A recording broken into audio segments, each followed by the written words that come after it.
여러분은 말렴소라는 동물을 아십니까?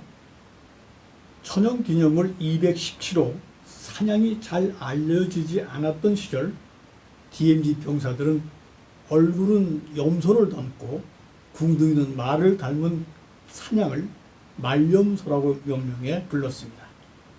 참 그들의 상상력은 끝이 어딘지 알 수 없었습니다. 말렴소는 말과 염소 사이에서 태어난 F1이라는 것입니다. 6.25 전쟁 중이던 1951년 몽골은 북한에 군마 7,378피를 지원했습니다. 대초원을 누비던 몽골 말은 전쟁터 한국 땅이 비좁고 힘들었을 것입니다. 그들 중 몇 마리가 대열을 이탈해 방황하다가 미처 주인을 따라 피난하지 못한 염소 한 마리를 발견했다는 것이지요. 피차 애로운 그들은 사랑하게 되고 그때 말도 아니고 염소도 아닌 말렴소가 태어났다는 꾸며진 얘기를 군인들이 퍼뜨리고 있었던 것이죠. 이렇듯 DMZ 자연은 오랜 세월 동안 온통 상상력으로 묘사되어 온 게 사실입니다. 이를테면 그곳에서는 인간이 손 하나 까딱 안 한 자연이 있다는 그런 철석 같은 믿음을 말하는 것이죠. 그러나 그것은 DMZ에 대한 가장 큰 오해입니다. 우선 그곳의 높은 인구 활동을 무시하고 하는 말입니다. 군인은 말이죠. 인구조사, 즉 센서스에 잡히지 않는 인구입니다. 투명인간이라고 부릅니다. 2020년 8월 말 현재 화천군 인구는 24,619명입니다. 그러나 주민등록상 인구가 그렇다는 것이고 그곳에 주둔해 있는 3개 사단 군인들을 합하면 5만 명이 훨씬 넘는 인구가 그 좁은 땅에 살고 있는 것이죠. 이같이 높은 인구 밀도에다가 군대의 훈련 이런 따위를 무시하고 자연 생태계가 파괴될 수 있는 요인들을 무시하고 전혀 그곳은 심리에 가다 사람이 한 사람 사는 것처럼 이렇게 무인지대로 묘사하는 것은 참 우리가 DMZ 자연을 평가하는 실수 중에 실수가 아닐 수 없습니다. DMZ가 우리에게나 세계 여러 나라 사람들에게 매우 특별한 공간인 것만은 틀림없습니다. 이 때문에 DMZ는 나무 한 그루 풀 한 폭이라도 잘 보존됐으면 하는 것이 우리들의 간절한 바람이고 소망입니다. 사실 DMZ 생태계 조사는 청정협정 그 이듬해인 1954년 민통선 지역 토지 이용도를 조사할 때부터 시작됐습니다. 그 후 40여 년 동안 정부기관, 그 다음에 학계, 언론, 시민단체 등이 꾸준히 자연 생태계 조사를 단행해 왔습니다. 이들 조사를 통해서 그곳 DMZ 자연은 전쟁과 냉전의 영향을 받으면서 어렵게 천이해가고 있다는 점도 꾸준히 보고되기도 했습니다. 천이란 말은 어떤 생물 군락이 환경 변화에 따라서 새로운 식물 군락으로 변형하는 과정을 말하는 것입니다.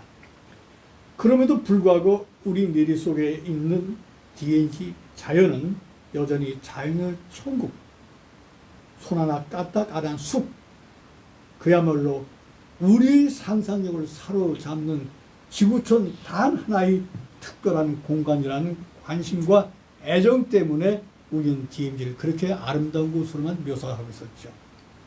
그렇다면 DMZ의 민 얼굴은 어떤 것일까요? DMZ는 한때 사냥을 말렴소라고 불렀던 것처럼 열먹어를 기밀성 물고기라고 부르기도 하고 군인들에게 두드러기를 돋게 하는 풀이 있다고 해서 두드러기 숲이라고도 부르기도 했었습니다. 그 다음에 이 물고기 이름을 전혀 알지 못하니까 어쩌면 이 물고기는 해방되던 해에 나왔을 것 같아. 그래서 물고기 한 마리를 해방고기라고 부르기도 했습니다. 이게 바로 우리 영서지방에 살고 있는 그 돌고기를 군인들은 해방고기라고 불렀습니다. 고라니는 원래 원산지가 중국이지만은 중국 대륙에서조차 멸종 위기의 희귀종입니다. 그런데 어쩌자고 DMZ에서는 지금 너무 많아서 골치 아픈 야생동물입니다. 6.25 전쟁 전에는 이름도 없던 식물이 난데없이 토종을 몰아내고 버젓이 주인 행세를 하기도 하고, 그리고 넓은 들판은 초지로 변했으며 그 옛날 학교 운동장은 늪이 되기도 했습니다. 이게 바로 DMZ 민 얼굴인 것입니다. 6.25 전쟁과 오랜 냉전 기간이 DMZ 자연 생태계를 지금 새롭게 바꿔놓고 있는 것입니다. DMZ 자연 생태계에서는 예전에 있던 것이 없어지고 예전에 없던 것이 새롭게 존재하는 등 우리가 모르는 사이에 새 옷을 갈아입기만 한 것이 아니라 체질 개선까지 이루어진 셈입니다. DMZ 자연은 과거 60년, 70년 전에 중부지방에 있던 자연과는 전혀 생소한 색다른 자연이 들어와 있다고 봐야 되겠죠. 인간이 자연의 천국이라고 하든 말든 그곳의 자연은 제 갈 길을 간 것이죠.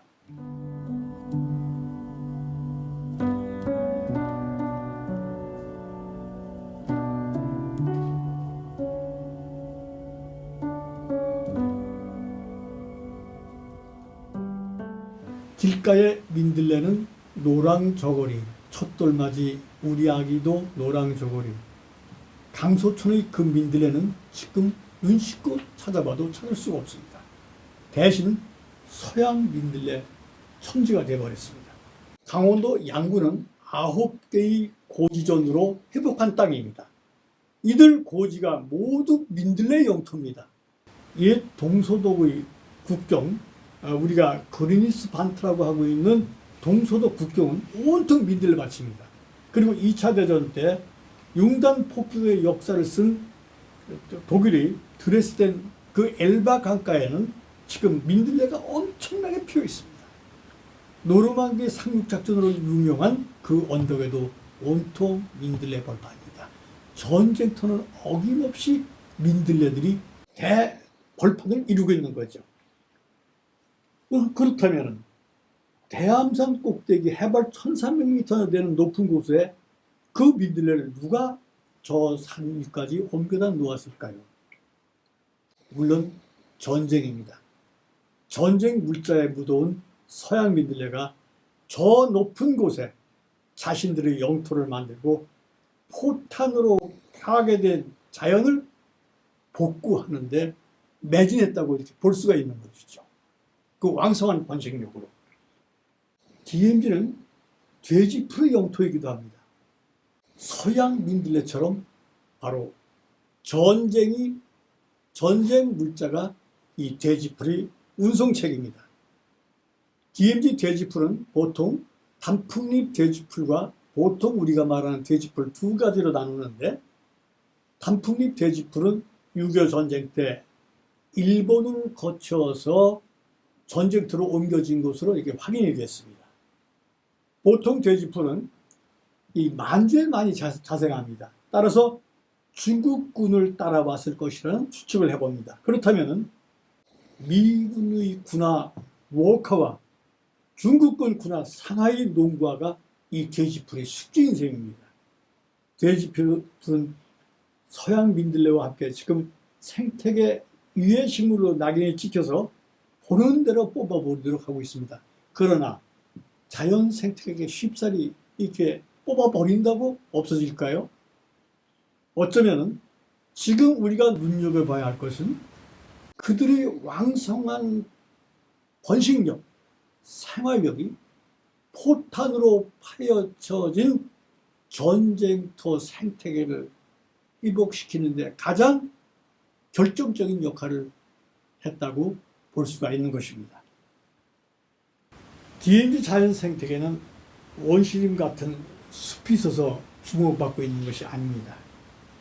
전쟁을 극복하고 냉전의 환경 변화에 적응해가는 단 하나밖에 없는 냉전 자연 생태계의 교실이라는 그 점이 우리가 새롭게 조명되고 값진 결과로 봐야 할 것입니다.